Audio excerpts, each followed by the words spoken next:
যদি আপনার স্বপ্ন হয়ে থাকে পিএসসি মিসলেনিয়াস দিয়ে একজন অফিসার হওয়ার, তাহলে আপনি একদম ঠিক ভিডিওতে এসেছেন। আজকে এই ভিডিওতে আমরা ডিসকাস করব মিসলেনিয়াস সম্পর্কে। So hello guys, welcome to the channel চাকরি দিশা।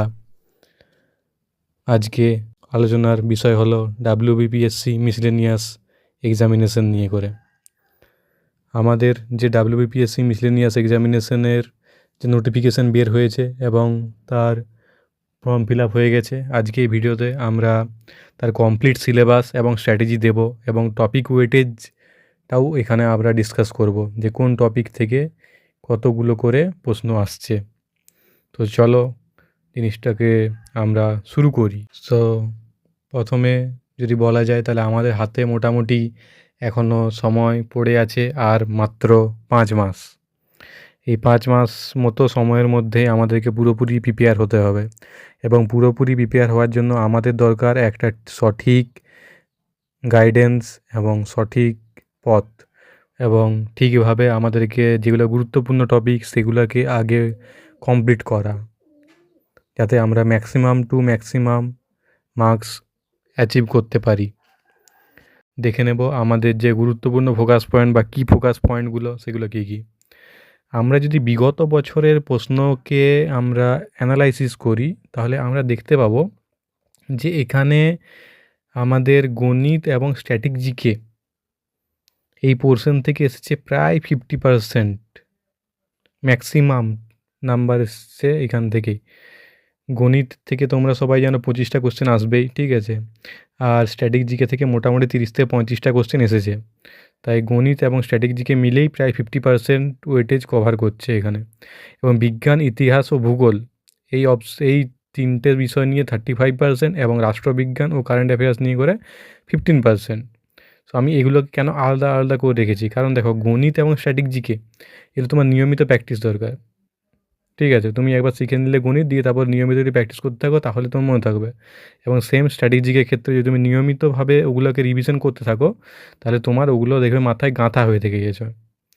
এবং তারপর যদি আসি 35%-এর যে পার্টটা সেখানে, তাহলে বিজ্ঞান, ইতিহাস, ভূগোল এগুলো কিন্তু তোমার কনসেপ্ট লাগবে, তোমার কনসেপ্ট বিল্ড করতে হবে। যে বিজ্ঞানের প্রতিটি জিনিসের কনসেপ্ট যদি না থাকে তাহলে তুমি কিন্তু ভালোভাবে উত্তর দিতে পারবে না। তুমি যে মনে করে যে মুখস্থ করে আমি চলে গিয়ে সবগুলো উত্তর দিয়ে দেবো, সেটা হয় না।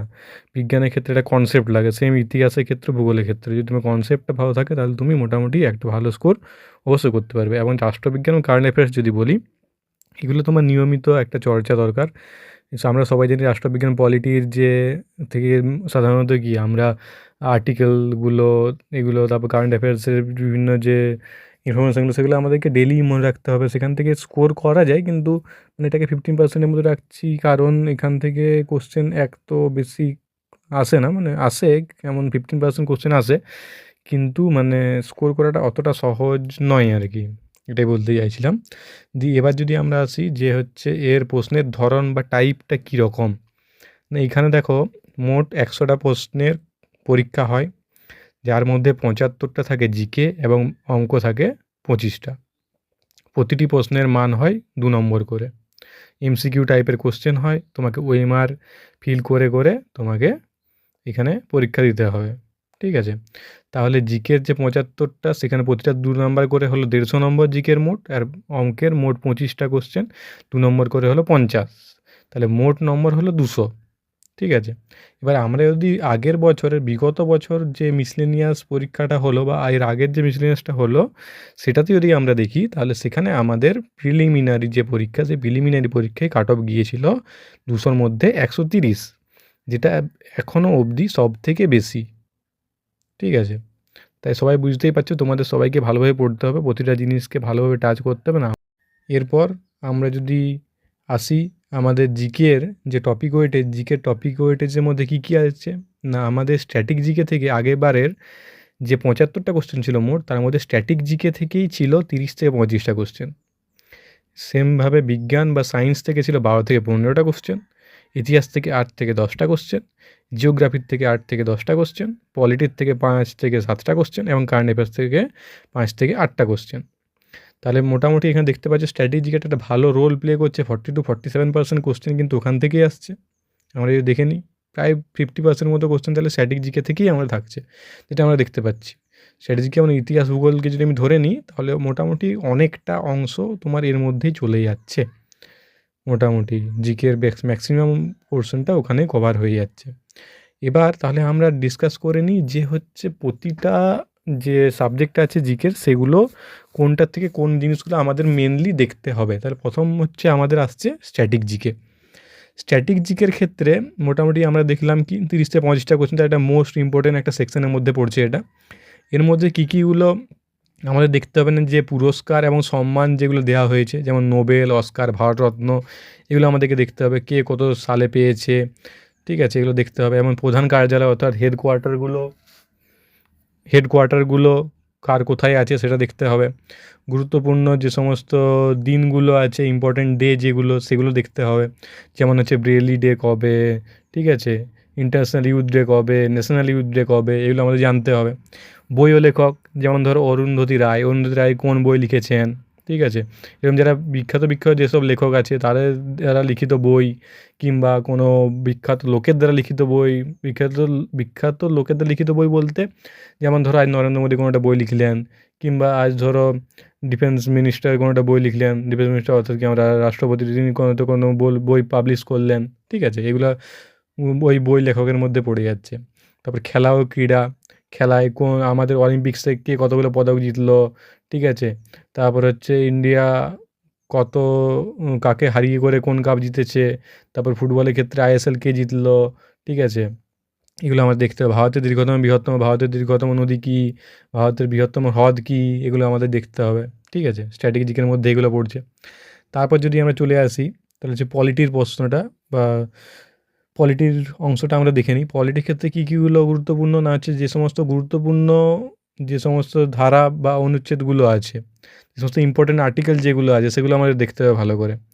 কোন আর্টিকেল, যেমন হচ্ছে আর্টিকেল 32 কী বলে, আজ আর্টিকেল 44 কী বলে, আর্টিকেল 141 কী বলে, এগুলো তোমরা কমেন্ট সেকশনে জানিও যে আর্টিকেল 44 কিসের কথা বলে।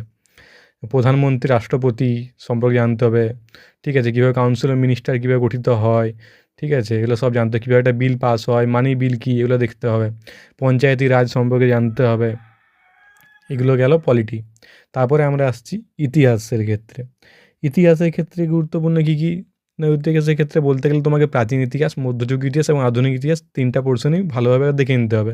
এর মধ্যে মধ্যযুগীয় ইতিহাস এবং আধুনিক ইতিহাসটা বেশি গুরুত্বপূর্ণ, প্রাচীন থেকে অতটা বেশি প্রশ্ন সাধারণত দেওয়া হয় না। মধ্য এবং আধুনিকটা বেশি রিভিশন করবে, প্রাচীনটাও মোটামুটি দেখে যাবে। তবে যদি ভূগোলের ক্ষেত্রে বলি, ভূগোলের ক্ষেত্রে তোমরা সবাই জানো প্রাকৃতিক ভূগোল, আঞ্চলিক ভূগোল, দুটোই অবশ্যই গুরুত্বপূর্ণ, দুটোই দেখতে হবে ভালো করে, ঠিক আছে। এবার তারপর যদি আমরা চলে আসি, এরপরে হচ্ছে যেটা কারেন্ট অ্যাফেয়ার্স তো অনেক বেশি, তোমরা বলবে যে কারেন্ট অ্যাফেয়ার্স তো অনেক অনেক অনেক কারেন্ট অ্যাফেয়ার্স আছে, তাহলে আমরা করবো কোনটা, ঠিক আছে। তাহলে আমি যদি বলি এখানে গুরুত্বপূর্ণ বলতে গেলে যে সাম্প্রতিক নিয়োগ যেগুলো হয়েছে বা রিসেন্ট অ্যাপয়েন্টমেন্ট যেগুলো, আজ কে অ্যাপয়েন্ট হলেন, আজকে এনএসএ কে অ্যাপয়েন্টেড, এই সমস্ত যে সমস্ত সাম্প্রতিক নিয়োগ যেগুলো, সেগুলো আমার তোমাদের জানতে হবে।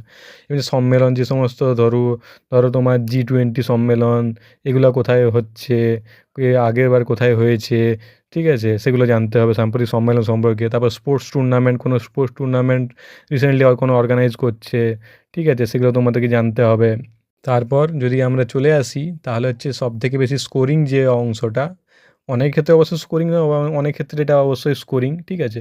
আমি স্কোরিং বলছি কারণ দেখো অঙ্ক হচ্ছে এমন একটা পোর্শন যেখানে তুমি যদি সঠিকটা করে আসো না, তুমি জানো যে আমি এই নাম্বার, এটা একটা আমার ঠিক, আমি মানে এটা ভুল না যাওয়ার কোনো চান্স নেই, মানে কনফিউশনের কোনো চান্স নেই গণিতের ক্ষেত্রে। যদি তোমার হয় তাহলে তুমি অ্যান্সার দিলে ওটা পুরোপুরি নাম্বার পাবে তুমি, যদি তুমি না করতে পারো তাহলে হবে না। যেমন জিকের ক্ষেত্রে তোমার মনে আসছে না কি মনে আসছে, ওই রকম কোনো অংশই তোমার গণিতের ক্ষেত্রে থাকছে না।